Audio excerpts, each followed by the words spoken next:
A madrugada da sexta-feira começou com trevas, não no céu, mas nos corações dos homens. Jesus, o Filho de Deus, havia sido traído por um beijo e entregue nas mãos de soldados armados como se fosse um criminoso. Enquanto os discípulos fugiam, ele permanecia firme, como a ovelha muda diante dos que a tosquiam. Levado ao sinédrio, foi acusado injustamente, espancado, cuspido e humilhado. Pilatos tentou libertá-lo, mas a multidão, manipulada pelos líderes religiosos, preferiu soltar Barrabás, um assassino. "Crucifica-o!" gritavam, sem entender que estavam condenando o único inocente. E ali, naquela decisão, o céu começou a se calar. O justo seria condenado. O cordeiro seria entregue. E a maior história de amor e dor começava a se desenrolar. Jesus foi açoitado, flagelado com violência, até que sua carne se rasgasse. Colocaram sobre ele uma coroa de espinhos, que perfurava sua fronte, e um manto púrpura em zombaria. Debochavam: "Salve, Rei dos Judeus!" E cada golpe, cada escárnio, era como se a humanidade inteira cuspisse no rosto da graça. Ele foi apresentado à multidão novamente, ensanguentado, irreconhecível. E mesmo assim, o povo insistia: "Crucifica-o!" Pilatos, lavando as mãos, pensava estar se isentando de culpa, mas ninguém que se cala diante da injustiça permanece inocente. Jesus carregou sua cruz pelas ruas de Jerusalém, caindo sob o peso da madeira e da dor. Mesmo assim, não murmurou. Seu silêncio gritava mais alto que qualquer palavra. Ele não estava sendo vencido. Estava se entregando.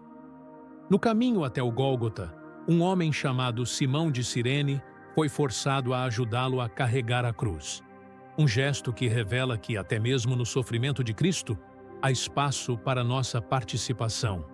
Chegando ao lugar da caveira, deitaram Jesus sobre a cruz e pregaram suas mãos e pés.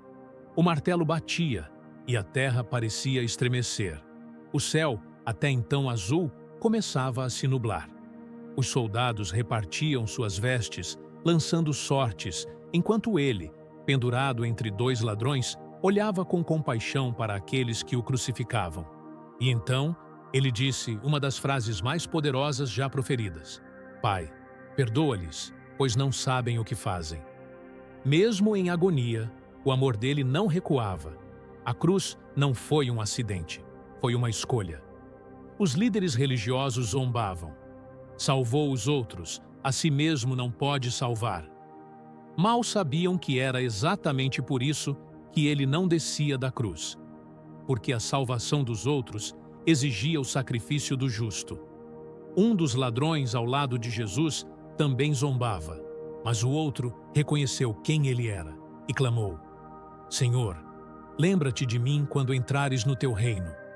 E Jesus, entre o sangue e a dor, lhe respondeu: "Hoje estarás comigo no paraíso." Até no limite da vida, Jesus estendia a mão para salvar. As horas se passavam e o céu escurecia em plena tarde. O véu da realidade se rasgava, o mundo espiritual estremecia. A cruz não era apenas um poste de tortura, era o altar do sacrifício eterno, onde o pecado do mundo estava sendo derrotado. Ao pé da cruz estavam Maria, sua mãe, e o discípulo João. Mesmo em dor, Jesus se preocupou com eles. "Mulher, eis aí o teu filho. Filho, eis aí a tua mãe." No auge do sofrimento, ele pensava nos outros. Essa é a essência de Cristo. O amor que não esquece, mesmo quando o mundo inteiro vira as costas. Depois, Jesus bradou: "Tenho sede." E lhe deram vinagre. Era o cumprimento das Escrituras. Tudo o que havia sido profetizado estava se cumprindo ali, diante dos olhos da humanidade. Jesus não estava sendo derrotado. Estava cumprindo um plano eterno. Cada detalhe daquela sexta-feira foi previsto, anunciado pelos profetas. E agora, diante do mundo, a promessa se tornava realidade. A redenção estava acontecendo, não em um trono, mas numa cruz. Então, Jesus exclamou com voz forte: "Está consumado." e, inclinando a cabeça, entregou o espírito. Naquele momento, a terra tremeu, rochas se partiram, e o véu do templo se rasgou de alto a baixo. O acesso a Deus, que antes era limitado, agora estava aberto. O sacrifício foi aceito. O preço foi pago. O Cordeiro de Deus havia tirado o pecado do mundo. Soldados se ajoelharam em espanto. Verdadeiramente este era o Filho de Deus, disse o centurião. O mundo nunca mais seria o mesmo. A morte de Jesus não foi o fim de uma história, mas o começo de uma nova criação. Um novo tempo se iniciava, onde o pecado já não teria a palavra final. A cruz, instrumento de dor, se tornou símbolo de esperança. Um madeiro transformado em ponte para a eternidade. À tarde, José de Arimateia, discípulo secreto de Jesus, pediu o corpo a Pilatos. Com cuidado, desceu Jesus da cruz, envolveu-o em linho e o colocou em um túmulo novo, escavado na rocha. Maria Madalena e outras mulheres acompanharam tudo de longe, chorando. O silêncio daquele sábado que se aproximava era ensurdecedor. A esperança parecia sepultada. O Messias estava morto. Mas ninguém ali sabia que o sepulcro seria apenas um palco para o milagre.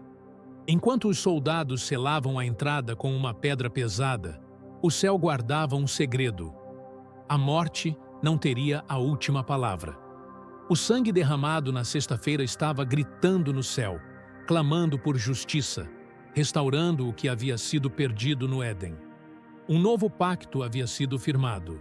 A Sexta-feira da Paixão nos convida a contemplar o amor em sua forma mais pura. Não um amor de palavras bonitas, mas um amor cravado em pregos, coroado de espinhos, ensanguentado e fiel até o fim. É nesse dia que vemos o contraste entre a maldade humana e a misericórdia divina. Jesus não foi morto pelos pregos, mas pelo peso do pecado do mundo. Ele carregou tudo o que nos separava de Deus e pagou o preço com sua própria vida. E ao fazer isso, abriu um caminho de reconciliação. Ele tomou o nosso lugar. A cruz que era nossa, ele assumiu. E agora, por causa dele, temos acesso à vida eterna. A Sexta-feira da Paixão é um convite ao arrependimento, à gratidão e à entrega total. Mas para entender o impacto da cruz, precisamos reconhecer nossa culpa. Fomos nós que gritamos, crucifica-o, com nossas atitudes, nosso egoísmo, nossa indiferença. Cada pecado nosso foi um prego em suas mãos. Cada mentira, cada orgulho, cada injustiça. Ainda assim, ele nos amou. Não quando éramos bons, mas quando estávamos perdidos. O amor de Jesus é escandaloso, porque nos alcança quando não merecemos. E é exatamente isso que nos constrange. Porque ele viu o pior de nós e, mesmo assim, decidiu nos salvar. A cruz nos revela quem somos, mas, acima de tudo, revela quem Deus é. Um Pai que ama até o fim. Um Salvador que se entrega por amor. E isso deve nos transformar completamente.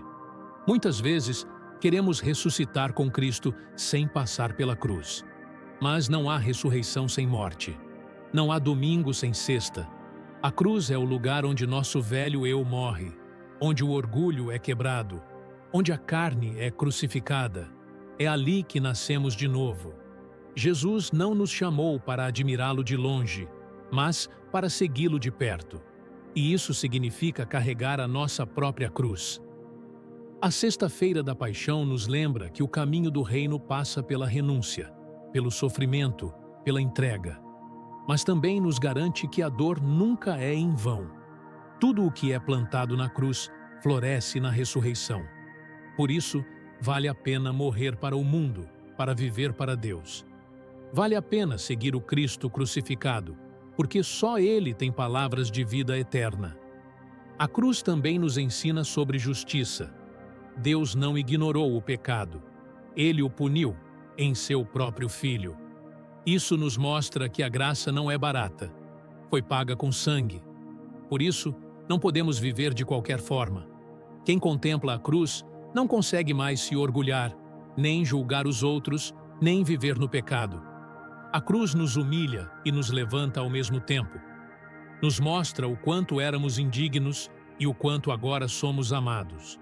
Nos faz entender que fomos comprados por um alto preço e, por isso, nossa vida deve refletir essa salvação.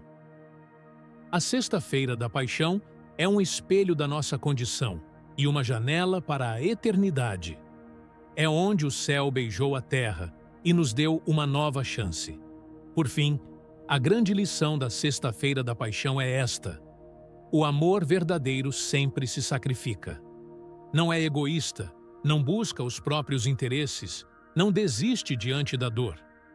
Jesus nos mostrou que o maior poder do universo não é a força, mas o amor que se entrega. E se queremos seguir os passos dele, precisamos aprender a amar assim, com ações, com renúncia, com verdade. Que neste dia santo possamos olhar para a cruz não com tristeza apenas, mas com reverência. Porque ali o Cordeiro venceu. Ali a justiça e a misericórdia se abraçaram. E graças a isso nós vivemos. A cruz não é o fim da história, é o começo da eternidade.